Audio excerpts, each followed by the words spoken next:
welcome to another episode of Adrian and Julie's podcast. And today we're chatting with Izzy, who is a Fiverr extraordinaire. And also that's what she does for her hustle. And she also has a full-time job. So welcome to the podcast. Welcome. Hi, thanks for having me today.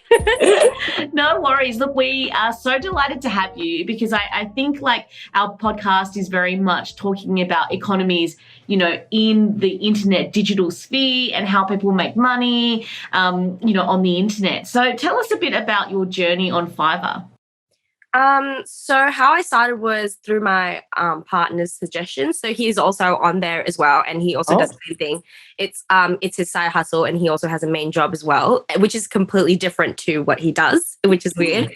But he likes to do his creative side. So yeah, it was peak lockdown and like, you know, COVID and everything, and it was just something to do, make extra money. And yeah, he taught me like how to set it up, how to get started. And yeah, it's really good. Yeah.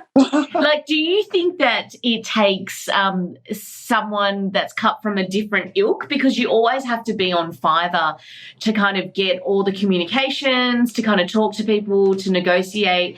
Is that like a different skill set that you had previously, or is it something that you've learned along the way? It's a bit of both, I believe, because I work in the media ad space, so I already have that background. But with Fiverr, the one thing is that it's timed in terms of when you get briefed, offers, accepted, etc., and it affects how your profile gets bumped up in the space of the platform. Oh, that's the algorithm. Yeah, so for a while there, when I was trying to get into it and get my profile in a good space, I had to learn the hard way that I needed to download the app on my phone as well, so that I was on top of communications. Otherwise, it really affects your times, and it didn't look good, and you wouldn't get enough like jobs coming through or so on. So yeah, I learned to do it on my phone as well, so I'm quicker that way. And so that'll be the biggest tip for people who wanted to start a Fiverr is to download the app. Yeah, download the app. But obviously it's a lot easier to do it on your computer. I have to agree. But it's only for when responding, so that your timer, like your response time, gets bumped up. So it's good. But yeah. And so walk us through some of the projects that you've done, like the interesting ones. What's kind of stuck out for you during this journey? So I actually offer two types of work on the platform. So as you know, I do video editing for different platforms, like the short form and the long form. But I also do writing and editing. So because I did my degree in like comms, I'm pretty good. I would like to think that like language and like editing work. So I've done a few of those, and they've been really interesting. And I like to do both because it's different and it's fun. And yeah, I just get to learn a bit more about the space as well. And I started off really cheap in a way, just to get the momentum. But now I know that my time is worth a lot more, because some of the work I was like, damn, I'm wasting so much like man time and everything. But yeah, again, it's a learning curve. Side hustle always is, when you have to set everything on your own pace, time and stuff. Yeah. In terms of having Fiverr, is it possible that one day, or even now already, do you actually put your experience in like resume for like future jobs and stuff like that? That you know, I guess you put as freelancing. I keep it separate, which is, I know, we're different, but yeah, I don't know why I don't do that, but I think because if you're copywriting things, that's, you know, it could be a big project that you could definitely put as a project that you've worked for.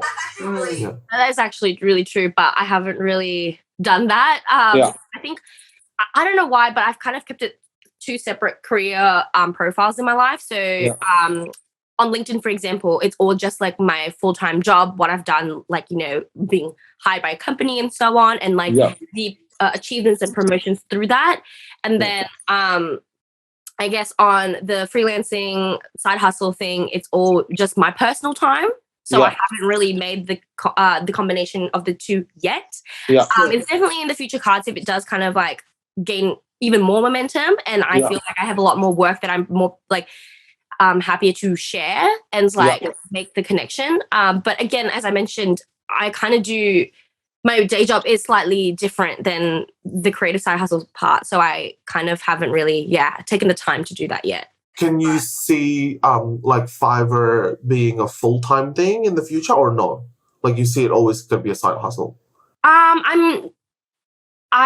This is a hard question. I feel like I've seen those videos on YouTube, like by CNBC or whatever, where they like left their daytime job and just did that because, you know, they made the correct, I don't know, found the right algo and they're it, you know? But if that happens to me, sure, why not? Who doesn't love, you know, a good business story? But for right now, I'm happy keeping it separate because, again, it's just, I don't know, fun that way.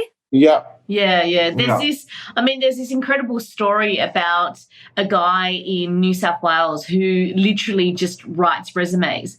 And as you were saying, Izzy, it's kind of like a kind of CNBC success story where he's writing resumes. I think he's made over $1 million. But it's kind of like those stories that you're like, is it achievable? Is it not achievable? Like, as someone that works on the platform, do you think that is a milestone that's potentially achievable because the marketplace is global, or does that in reality take a lot of like work and pushing? I think that maybe back then, when the market wasn't as saturated, I think it would have been a lot easier. But now, especially when I first started as well, like setting up and trying to find my way through, the reason why I made my projects and my skills so cheap was trying to cut through the market, if that makes sense. So when I hear the stories of like, being a success story like that, I'm like, it is possible, sure, but I think it gets harder now as the times move and like any trend, I guess, when everybody gets on board, it becomes harder. Like, you know, social media influencing, it's not. You have to differentiate yourself, I suppose. Yeah. So. But actually, before we go on, I wonder what is the mechanism of Fiverr in terms of how does it actually work? Like, because I'm sure some of the viewers might not know how it works. Like, you know, we know Fiverr as, okay, you put up a certain amount of money, finding jobs, and then if there's any takers, then they do it.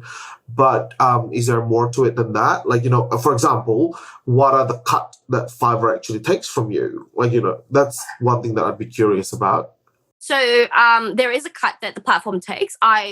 Off the top of my head, I don't remember what it is. But then another thing that I found really difficult was even though I'm Australian and I had set the thing to AUD, sometimes when I set my price, it like does this weird thing where it goes to USD 80 and I get really confused and it's really hard to figure out my rates. So I try to figure a way around it. But this is probably weird, but I sometimes send test custom offers to my partner just for him to check what it's because I'm like, this one time I'm like, I said it was going to be one thing and then I sent the offer, it was different. And I was like, what is going on? Even though I checked my settings, it's all done correctly. So I'm not sure if it's a platform issue that needs to be worked on in the future or what. But that's one of the annoying things. But in terms of how sellers get jobs in the platform is two ways. One is putting up their like job posts. And then setting your prices. So I think there's 3 tiers that you can do, and then you explain what they are. And there's also an option for custom offers based on the skills that you have listed. And then the second is a bit different. It's not something that sellers immediately get to see. It's, I think after being on there for a while, you have had a few experiences, then the option comes through because I think the platform deems you as, you know, actually into it and legit. Yeah, you're right. So then they kind of send you like alerts and pings you and be like, someone has a buyer has posted a request. This is the brief, and then it actually alerts a lot of people in the market, and then whoever comes first reads it and then was like, this job fits me, send them a custom offer. So that has been really interesting. I've only talked to a few. But again, time difference is a big one. So I don't usually win those. So yeah, that's hard. Is the user in Australia not as there's not many users in Australia, is that right? No, I think because it's a worldwide platform, it really just depends on who needs what when. But I think Julie's the only one I think that I've worked with who is Australian, which is interesting. I know, and I feel like that's such a great connection because, like, I found, like, you know, there are amazing people that you find, but I think in particular with Izzy, because my background is in media and communications, it is really good. Like, in terms of me writing the script and fleshing things out, I feel like there is a language barrier, so it's very beneficial if you have someone local to kind of understand what is expected. But I also feel like it's a bit of a lucky dip with who you get. Like, I was just extremely lucky to have someone like you land, and also someone like you that understands what I'm after, because I'm more after like the creativity, the fun, the, you know, being able to tell a good story. And I think sometimes Fiverr, like you said, Izzy, as the platforms evolve, sometimes it can feel like a machine, and it, you know, it's kind of people are cutting things just for the sake of cutting things, but not really taking time to be, I guess, artistic, you know, and, you know, you have pride in the work, and maybe that's just like a luxury that I've kind of had just working with amazing editors, you know, in my previous job, and being able to see that in you. Like, that's what kind of I love about Fiverr. But as you said, like, the time difference is like really hard. Like, unless you've got someone who's actually going to be pushing these timelines, it can just feel a bit, it can kind of go astray. And sometimes, like, I've had people on Fiverr that just disappear. You know what I mean? Midway through a job, it's like, okay, where's this job going? So you constantly need to be kind of pushing on top of it. Yeah. But it's interesting. That means those content that goes viral all the time on YouTube, like paying, I don't know, spending $5,000 on Fiverr and then paying a bunch of different rates, the same job. Like, that is the truth, because some of them do ghost them. Some of them are difficult to communicate with. Some of them are just such an angel to work with and deliver such great things. It is truly the definition of Fiverr. It's kind of like dating, but in a workplace setting, if that makes sense. Trying to marry the creator, editor together, their skills, the projects, like, which I found sometimes have been a dream. For example, you. And also, I've gotten some really difficult people that I had to cancel because it was worth my time. And it was causing me like this late, like a lot of stress. A lot of stress and thinking that I've delivered something and then them not agreeing and them wanting all these provisions, but I'm like, you didn't say this, you did it. Like, that's why I'm really like, now I know my process of what I need moving forward and my rates. So again, the reason why I canceled that was because I charged it really like cheap and thinking it was an easy job, but that person turns out to be more high maintenance than the brief was. So it is true, like dating your projects, and it's not, sometimes can be a vibe, sometimes it is not a vibe. So sometimes it is definitely. Oh gosh, so there are people that just like wants a lot out of you just for, you know. Yeah, but you know, in saying that, I remember working with someone just to do little animations for me, and she was amazing. And then all of a sudden she just disappeared. Like, and you know, when you just say, I would love to work with you on future stuff, because I just, really, you know, you really appreciate their artistic, you know, it's like if you disappeared, like I would be gutted. Because I guess at the end of the day, everyone's have their own lives, and then you just don't know what's the others like. Yeah. For all I know, that can mean that they also have like a day job, and again, Fiverr isn't their top priority. So I think that's why a lot of people have that, like, I guess, negative experience when they disappear or like not doing it in time, is because the these creatives aren't putting Fiverr as their like top priority. So So where do you see this going in the near future and in the long distance future? Like for you? So I plan on just keeping on what I've been doing, is just choosing if it works out for both of us and if it's something I'm actually interested in doing, just because I am really happy in the trajectory of my career, like my normal job. So I'm also heavily focused on that. I just got promoted as well. So a lot of responsibilities. Thank you. So yeah, it's just been busy. So that's why I'm kind of taking a step back.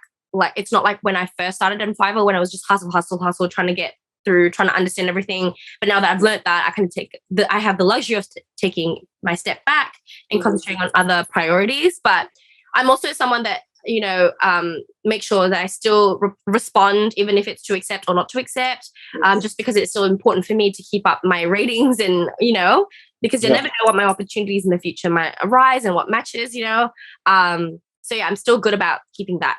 Yeah. Yeah, so it is, I love it when you're talking. It does feel like you have this open relationship with all of your different clients. And, I love that, like, hearing about it. It seems like you're at a very mature stage of, Fiverr and your Fiverr experience. So you're at a stage now where you can pick and choose your clients. You're comfortable with certain people. You want to work with certain people. But then also you've got this incredible life outside of Fiverr where you've just been promoted, and that might be potentially where it goes. Yeah. And what about your partner? Like, how are they kind of navigating the world of Fiverr? So I'll explain this two different sides of him, which is kind of confusing when we explain it to people and what he does in, like, outside of Fiverr and in Fiverr. So his day job, he's actually a chemical engineer and a chemist. So he works for Pfizer in Melbourne. Oh, no way. I used to work for Pfizer. Really? That's cool. What, like, so he was in part of the cancer drugs department? Yeah. No, I was in support function before. I was in trade, and then I moved to a different pharmaceutical company. So yeah, I'm in pharmaceutical as well. Right. So that's cool because he also was at other pharmaceutical companies beforehand as well, because again, that's what he's interested. So keep that in mind. And you think that it's something to do on Fiverr? Nope. So on Fiverr, he is a game coder. Oh, no way. He does, so like CS scripts and I don't know, coding. And he meets with other like gaming creators out there who have a concept, who already have some like coding going on, but they're missing some things. And so they hire him to kind of finish that or fix what is wrong with the games. And then I guess from there, so my partner will also hire other Fiverr creators to kind of collab in this project, if that makes sense. Because in a gaming development, there's the coder, there's the animated designer, so there's graphics and stuff, all of this. So there's actually a lot of moving parts. So so he kind of works in that space on Fiverr. But again, he's the same as me right now, where we're fully concentrating on our like career day jobs and stuff. So he picks Fiverr jobs when and if it suits him. And so you're saying that he collabed with other Fiverr.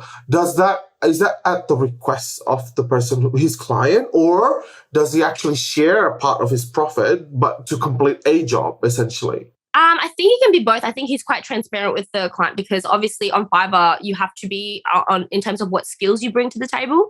So I guess, so if, for example, my partner's like, oh, I can do this, but we need this other element to make it work like how you want. So I guess he has that conversation with them and then move forward with that. And obviously the profits will be shared. And then they calculate on percentages and like who does how much. And it's a bit more complicated than what I'm used to. But, No, that is so fascinating. Isn't it? So, it's amazing what is possible in Fiverr. Like, I almost feel like if you wanted to do, with anyone listening, like if you wanted to do a small business, there's no really like obstacles stopping you from doing it. Like if you're looking for a logo designer, or if you're looking for someone to cut your videos, or if you're looking for someone to cut your podcast, if you want to make a game, and you're in that gaming space, you can do it now. Like, so the barriers to entry is just non-existent now, like, which is, which is amazing. Yeah. Yeah. I really like how, like the current world that we're at, we can make our money wherever we are. All you need is literally a small device, like even your phone, if you wanted to, you can edit stuff on your phone, on your iPad. Your laptop is probably better, but that's all you really need. And then that way, I guess you can be digital nomads, and that's really cool. Yeah, because that's the next step. Like, would you, I guess with what you both do, would you ever consider being a digital nomad? Because I think there was a news article saying in Bali that potentially you can live tax-free. Yeah, no, that sounds cool. Yeah. That sounds really cool. It's something that, you know, I think a lot of people will be like, oh, that would be so cool to do. And I'm like that, but it's not something that I'm actively working towards, because I think me and my partner, our goals are definitely to continue living where we are, because we love Melbourne. It's just full of stuff. We're actually from the countryside, so East Gippsland of Victoria. So, both of you. Sorry? Both of you are from the same part of Victoria. Yes. He's about half an hour drive. His family farm, and then I live in like a city town, if that makes sense. Yeah. Like our parents do. We both now are located in Melbourne, have been for the last 6 years.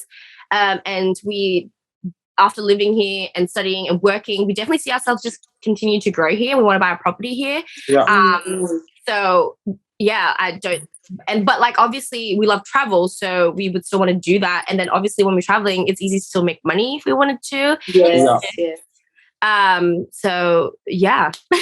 Oh no, that's amazing. Yeah, I love it. And you know, any advice out there for people who are interested in you know, potentially becoming, you know, working on Fiverr as their side hustle, especially in this like economic climate? I suppose people are looking for, you know, an extra dollar here or there just to, you know, pay the grocery bills and the day-to-day living. Yeah. Inflation is actually insane. Yesterday I went grocery shopping and it was like 150, and I'm like, I don't think I have a full meal in here. I think it's just snacks. There's 3 items in here. In terms of advice, I would just encourage people to work on their portfolio, and having a side hustle. I think it's important to actually enjoy it and put passion into it. And it's so not important that it has to be something that you actually work in your day-to-day life. Yeah. I find that it's where I kind of stretch my creativity. It's actually fun. I get to meet loads of new people, and I get to share the success with like my colleagues, friends, partner, and it's, you know, it's really wholesome. And to enjoy it, like I said, and to hustle at the start, but don't like kill yourself over it, and so that you can relax later down the track. And then I guess you've built that momentum, you know where you're at. I guess it's my advice, because I really like how I've done it. Yes. Yeah. Oh, that's really, great advice. Really advice. Yeah. Thank you. Yeah, well, thank you so much. I was just saying earlier to Julie that your name is like the Aussie way of calling Sharon, like Shazza. Like, because Adrian's Indonesian as well, like he's you're Malaysian, are you? Is your background? Born in Singapore, but my grandfather is from Indonesia. Oh, okay. So so I can speak Bahasa. Oh, like bisa ngomong bahasa Indonesia fully? Iya, bisa sedikit aja. Bisa. Fully. I like that fully.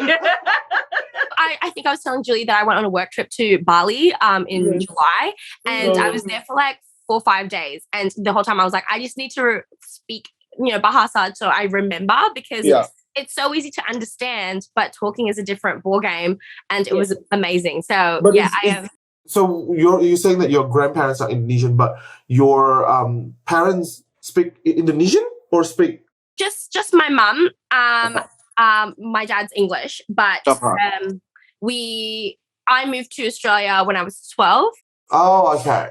So you were living in Singapore, but you were speaking English then in Singapore mainly. So I spoke Malay, English, Bahasa, Indonesian, because that's what my family is from, and then moved here, spoke English, changed my accent, because the accent was a big thing. Everyone was like, why do you sound so different? So I quickly changed that to Aussie. You switched it up. I was like, I need to implement myself, be a real Aussie girl, and move on. And then did French and everything. So I feel like I'm pretty like multilingual. Yes, great for meeting new people. So if you know languages, like, it's great. Oh, that's what when Julie was saying to me, I'm like, because the name is, it could be Indonesian, but I'm thinking more Malaysian, because you put down on your profile, your main language is Bahasa Melayu, and then conversational Bahasa Indonesia, because an Indonesian would actually never say they speak Bahasa. They'll say, I speak Indonesian, because Bahasa in Indonesian means language. So I will never say I speak language, because it's Bahasa Chinese, Bahasa Cina, Bahasa Inggris. Yeah. So that's why I'm like, okay, it makes sense that you grew up in Singapore, because they speak Bahasa Melayu. They may say Bahasa, like I speak Bahasa. Yeah, because Indonesian would always say I speak Indonesian, like, you know. we're trying to work out the puzzle, of where the pieces fit. Yeah, you're very My name is a dead giveaway, though. It's a dead giveaway, but that's why I kind of for Fiverr, I like to be known as Izzy. Yeah. And then at work, it's just like my normal professional name. So that I have like my 2 profiles. So what do people call you at work? Shaza, Shaz, sometimes Izzy. They call me a lot of names. I don't know. Whatever. I love how the story of like finding your name, because I like mum and dad, were Vietnamese, Chinese, and then they gave me my name. I was born in Sydney. Yeah. And it's like, sometimes I wish they would have given me like a kind of traditional name. Vietnamese. Yeah, like a Vietnamese. See, I'm the opposite. I wish that my parents like named me a bit more common, like so it was easier. Because I'm sick of like misspelt name in emails, even though my signature's there, or when I'm at Starbucks and they're just completely butchered it, and I'm like, guys. But if you say easy, I'm assuming they'll get it. Yeah, it's funny. Easy is easier. That's probably why, just because it gets over that barrier of like the name stuff. Because I'm just ready to get down to business, Love it. So funny. My best friend, her name's Anthea. She's Greek, and then like at Starbucks, she's like Jane. I'm like, Jane? Who's Jane? That's like my brother. He said Adam. Yeah, Adam. Yeah. Starbucks. Well, thank you so much. Izzy. We really appreciate you having you on, and we'll send you the link once it's all done. And really appreciate you kind of walking us through the journey. Fiverrland. Fiverrland. Yeah. Fiverrland. What do people who exist in Fiverr call themselves? Fiverr or Fivers? I don't know. No one really. I don't know. We just say I work on Fiverr. I don't know. I'm not in with the cool kids like the Gen Z's TikTokers, unfortunately. Sorry. What? Adrian's like right I'm a 30-something-year-old and I'm a TikToker. That's girl. That's fine. I'm not saying there's nothing wrong with it, but I just feel like sometimes I feel out of like I'm a bit slow on the trends. You know. So, but yeah, that's a whole different topic we can dive on. Well, thank you so much. Look, I really appreciate it. Have we covered everything that, have we missed anything? Just let us know if we had. I think you've asked me all the good questions, dived it all in. We're good. Thank you. Wonderful. Terima kasih banyak, Izzy. Yeah. All right, welcome to another episode of Julie and Adrian and Julie. I wanted to talk a bit about The Little Mermaid. Yes. So, Little Mermaid, there's a bit of controversy because Ariel is now, she's... Some people see it as controversy. Yeah, but I don't think so, I don't care for it. I think it's amazing. Whatever. Yeah, because I just feel like in terms of being an artist... you're kind of grappling onto the same principles. It's like Hamilton, how they did like the casting for Hamilton. It's, colorblind casting that was like the trend. Yeah. So in Indonesia, there's been a post and it's gone viral, and it's very tacky and tasteless. And it's just, how people have reacted to it that I find, in this day and age, it's actually a good thing because it's a kind of stop sign of how things should be received, right? Yeah. So if you're going to put something out there in the world, it's how do you then react to this content like and these what's people happening. need to be, I guess, be accountable of what they've done. They think what they're doing It's funny, right? And it's funny, his content. There's this guy who made a content pretending he's watching the trailer, and then when the cut of Ariel comes in and she's African American, or maybe she's African American, I think. I think so, yes. Yeah. And then he turned to the camera and he has a black face sheet mask, and then saying like, "Mom, it's me," blah blah blah blah blah, but pretending like he is an African American child watching it and realizing it, mocking the whole thing. And then it's funny, because I watch, I have a phone that is stuck on TikTok Indonesia, and then he's not even the only one that's doing that. Unfortunately, there's a lot of Indonesian that's kind of mocking that whole situation. And I guess it's because it's a country that doesn't have we don't have an African-based population in our in Indonesia. Sorry, not I say we because I'm Indonesian, but Indonesia don't have. So they are pretty sad. They don't know better. Yeah. They don't know what they're doing. Is what I'm saying, right? But now they're actually educated. Yeah, They're starting to be educated. Right. It's starting like because there's no excuses now. The world's You know, reacting, yes, yes. especially his contact happened to be the one that is the catalyst. Yes. And then there's a video of him using a Northwest University jersey, and then literally the population of, I don't know, so many people are emailing the dean, and every single email address in the website of Northwest University is being emailed asking for what are you going to do about this? Yes. Are you going to expel this student? He is not even enrolled anymore. He's not. He's a practicing lawyer in Right, Indonesia now, or right, something right. like that. As So far as he I used to understood. go to the university. Maybe, He's like, I don't know. no, right. Maybe he didn't even finish. Or maybe he I don't just know. found to He choose just happened to use online. it. Yeah, that, yeah. A lot of people So- say, like Harvard, there's a lot of people that use the Harvard jersey, right? Yeah, that's right. So it's like, you kind of by association, you're immediately like brought into the Yeah. ringer of like, Oh, it's funny. The dean even post an explanation like how racism is they don't believe in racism. Like blah, blah, blah, condoning blah. his behavior. Yeah, exactly. But the language that she's using is that the person in question is not enrolled. There is a person with similar name. Oh. Yeah, because apparently the name that he's known for is not his full name. There is a fuller name. Yes, there's a 3 words name. And then but then they start digging up. The netizens start digging up, and they found out that the sister is actually a famous celebrity. Well, famous is the subjective word. I guess a celebrity in Indonesia with millions of followers, and now people are demanding her to do something about Right, it. to actually take action, because that's, hey, look, that's your bro. What Yeah. he's saying is off. Yeah. Like, you should be.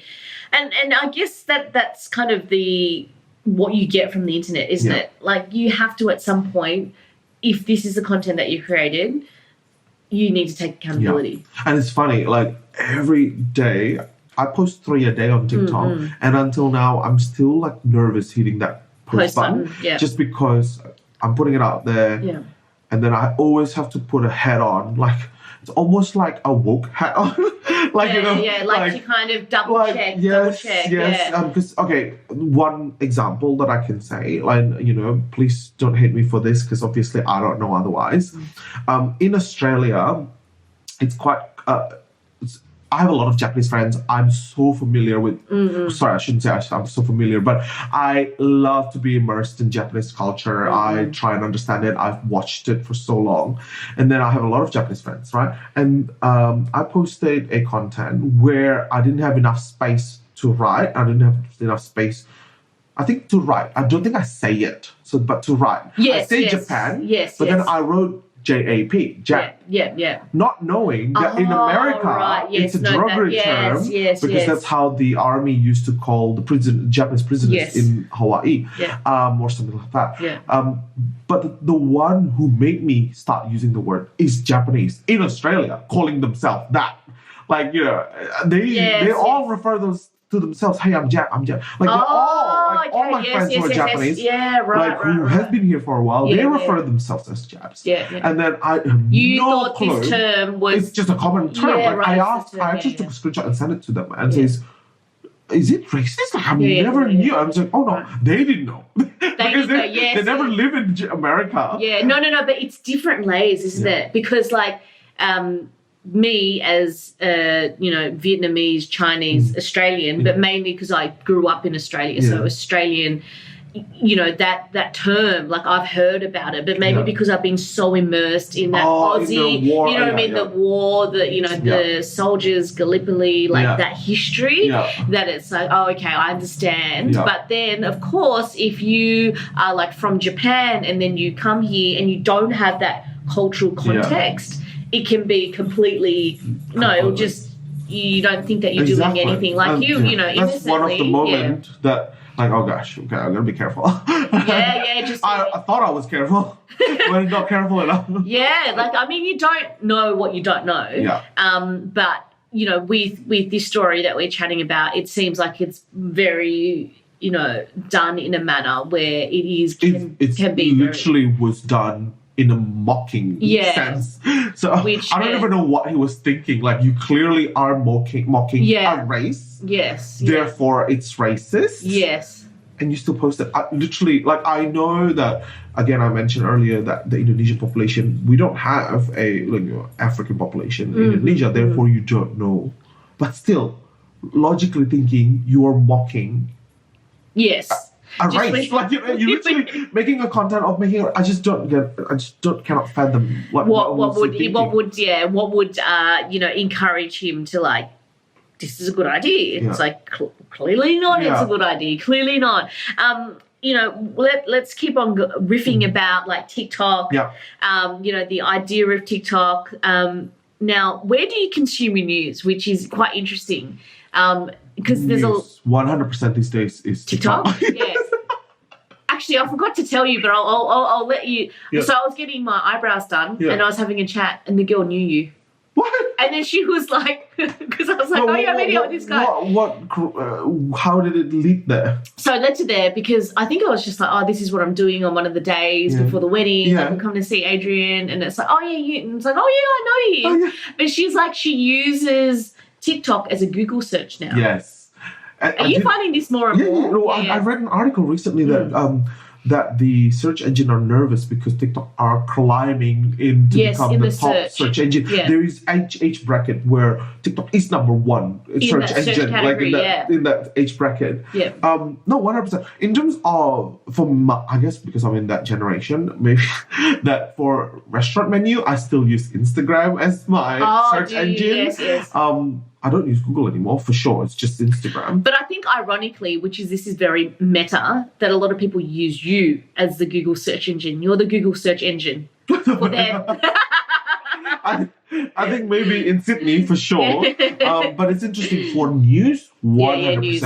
TikTok. And it's not that I search for it. I only search for it when it blew up, whatever, and then I search the word. But if it's being exposed to news, it's TikTok. And it's funny because I did mention earlier that one of my, I have a few phones, my work phone, my personal phone, and I have a phone that I used to travel because this phone is like my life card, because it's literally, I'm a social media person, so I use a different phone when I travel because I just can't afford for this phone to have any issues.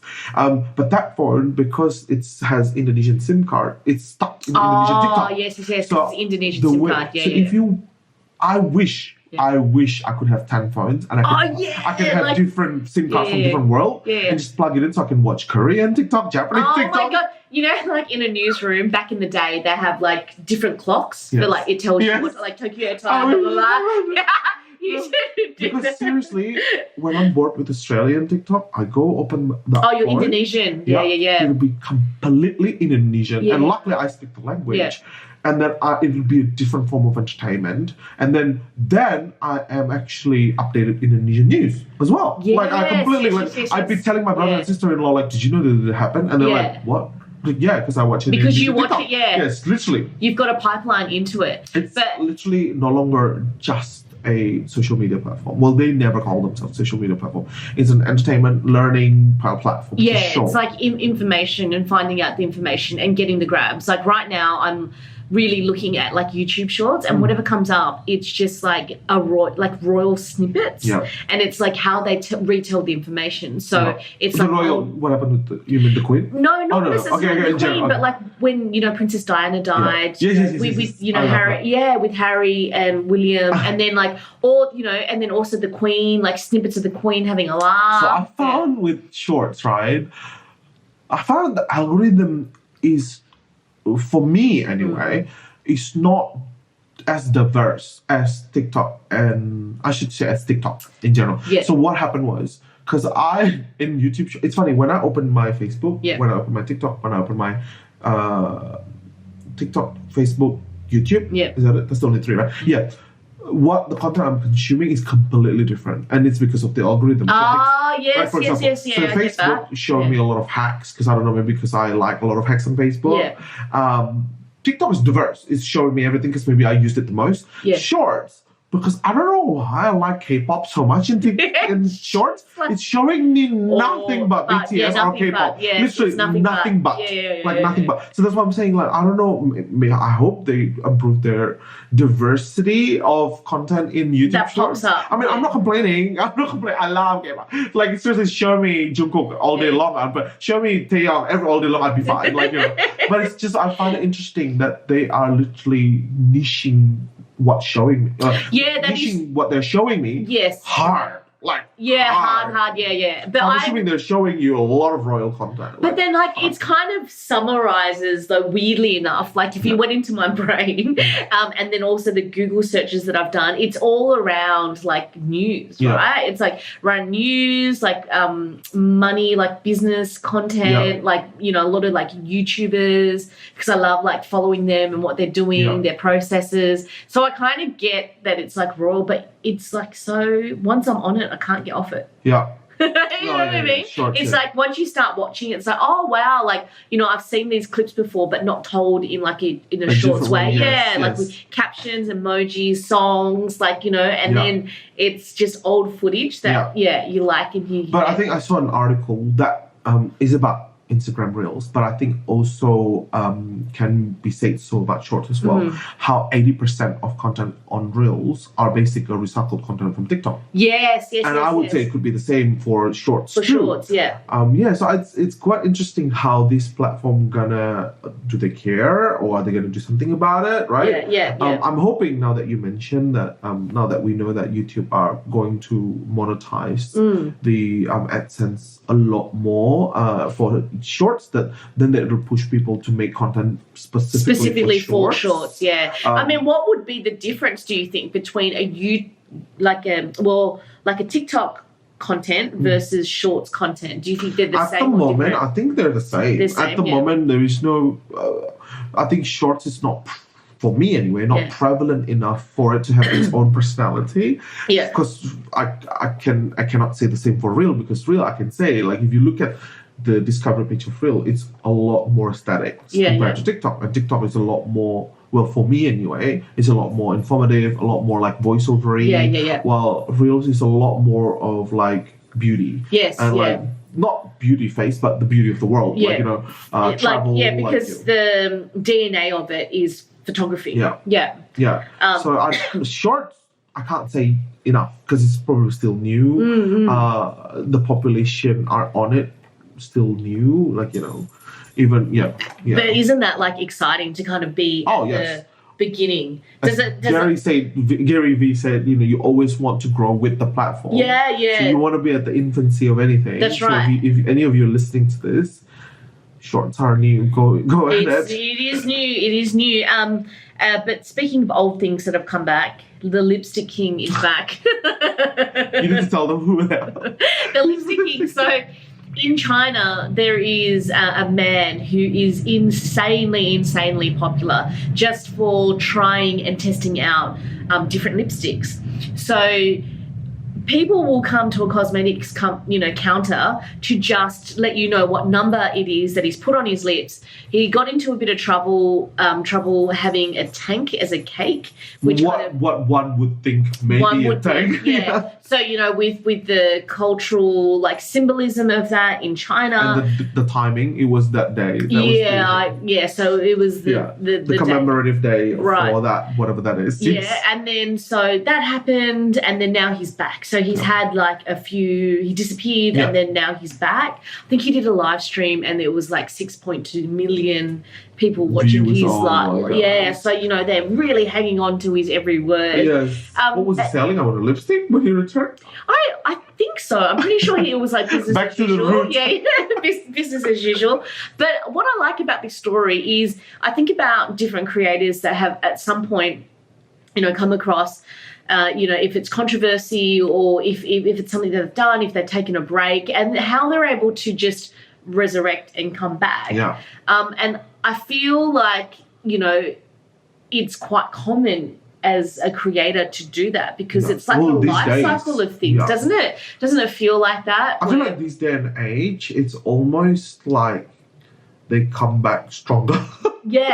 Controversies is building their personality, more like, it's, Well, it's more, also building their social media. Yeah, and I think it's to show that, within the parameters of what's socially acceptable, that, it is okay to kind of take a break. Yeah. Oh, yeah. Take a break, make mistakes, take a break, come back, and then unlearn. Like, essentially, isn't that what the human journey is about? That's it, right? Like, none of us are know-it-alls. Yes. Like, we literally know, like, we are somebody who's learning every day. That's right. And we could try and educate ourselves as much as we could about the society, but we can't. Like, we can only know so much. So I think when things like that happen is when, like, I'm assuming what happened to him was, because what I've been hearing is that because he's so popular that his